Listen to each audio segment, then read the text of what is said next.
There can often be unintended consequences of money and family and relationships and expectations as life just continues to be messy. I think back to my childhood, and we'd drive to these visits with my grandparents, and the visit was over. We'd all walk out to the car. My brother and I would get in the back seat ready to drive home, and mom and dad and my grandparents would be out front of the car.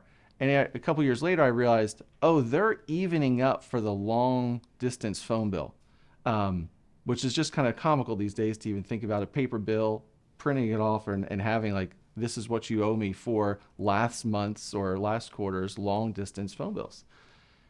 And I think about this through the lens of there's a money script, there's a view of money,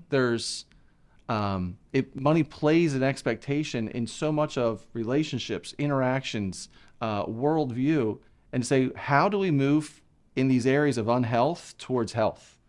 How do we name the things, the baggage, the complexities, the things that we want to leave behind, and how do we start creating higher standards, higher opportunities for impact as we kind of lead our own family, our own enterprises, our own businesses, and the roles that we play, and just what are we moving away from and what are we moving towards? I just want to live in a world where there's less nickel and diming for long distance phone bills, and a world where there's more.